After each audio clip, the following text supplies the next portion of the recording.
Hello， 朋友们，欢迎来到苍梧竺的玩具饭频道。今天分享暗源忍者神龟的这个机械龟。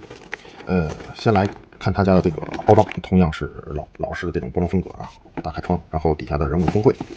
背后是它的这个几个造型，同样有这个狗皮膏药啊，很讨厌人的东西。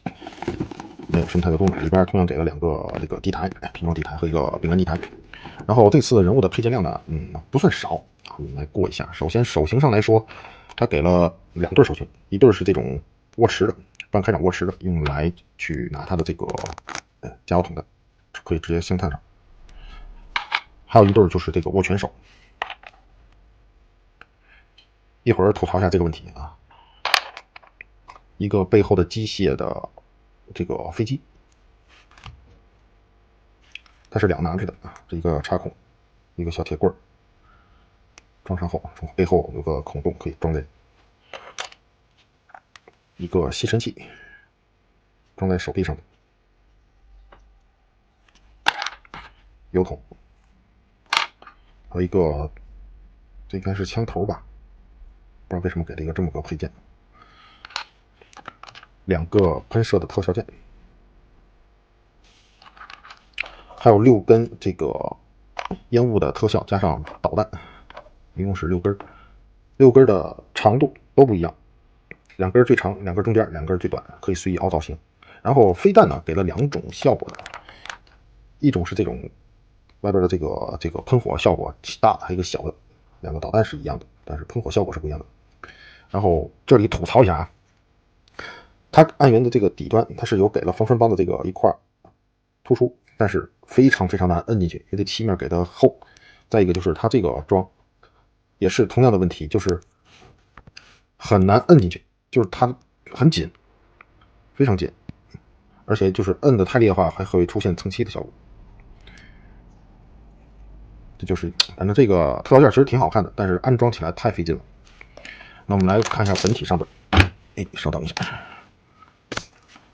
本体上面其实还给了一个这个配件，是这个钻头，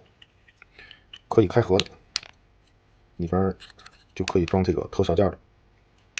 为什么我没拆下来呢？就是在这里刚才说的手型的这个比较恶心的地方，它的替换是要把里边这个球装一块拔下来的，你才能安装上去。吸尘器上边这个就是这个小球装，你看可以看到是跟里边的这个球装是一样大小的，也就是说它替换手的这个球装是个大的粗装，你只能替换手。如果说你想替换这2个部件的话，你需要把里边的这个也蹬出来，但是非常难蹬，你需要用到那个工具去把它拔出来才可以替换上。所以说这个在把玩替换上来说非常的阴间，这种设计真的是我无力吐槽。然后我们来看本体的这个后边的这个龟壳，这里呢就是装这个小飞机的，然后它的龟壳这方面有6个可以打开的孔洞啊，都可以打开。然后这里就可以看到它的孔洞其实就是这个带插孔的，就防止你那个插锁。但是其实我觉得意义不大，因为这个可以看到它非常的难顶，你需要很大的力量才能顶进去，而且有的就是你在顶的时候就是可以说是需要很使劲，但是呢其实还顶不到这个最里端，还顶不到最里端，就是这个把玩装卸的体验感相当的不舒服。然后这个龟壳是可以拆下来的，所以玩的时候后边一旦装上这些特效件的时候一定要小心，有可能会把龟壳带下来。然后头部的这个可动上来说还好吧，只能说仰头几乎没有了，低头还可以，左右转转都没有问题。然后嘴部是有一段可动的，可以打开。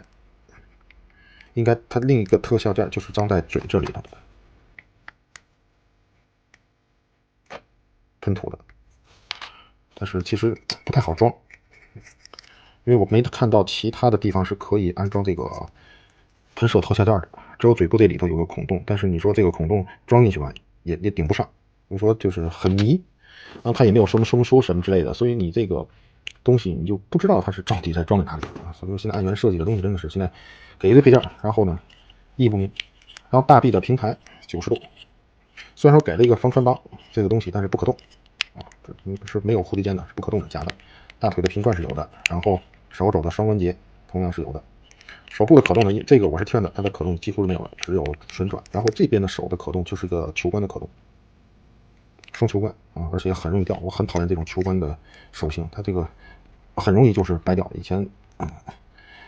皮奇他们家的那个，大 G 他们家那个就是球冠啊，真的是也很烦人的一种设计。然后胸腰部有一段可动，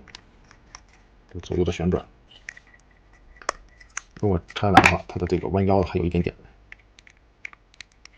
大腿的可动90度，后踢也没有问题，干涉不大。然后侧踢，同样的这里有一段旋转，然后可以下拉。膝盖的脚部接地，后前左右有一定的幅度，这里是没有可动的，纯粹是因为这个塑料的韧性。然后它腰带的设计这个东西，其实我一直挺吐槽他们家这几款忍者神龟，这个腰带永远给你弄个这个配件碍事儿，而且还不太好看，说实话并不好看。这里就吐槽一下那个上一款的这个鳄鱼披头，我拿一下啊。本来还是挺喜欢这个造型的，把玩起来就是我觉得还挺不错的。但是第一个我玩的时候，就是掰腿啊走造型的时候，这个两边的配件疯狂掉。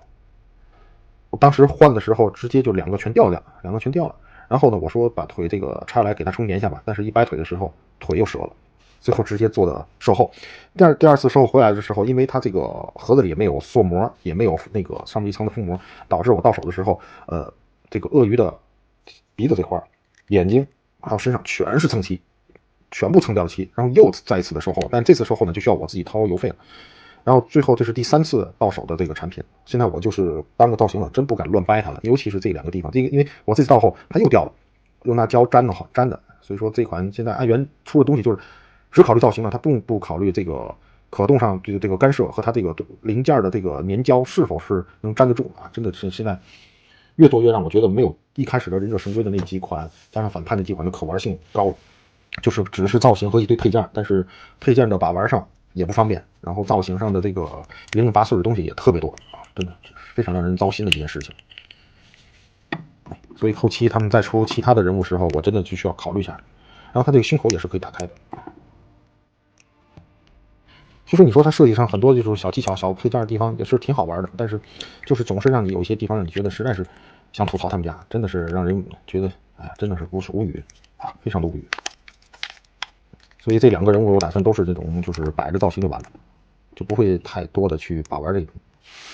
好，今天到这里了，拜拜。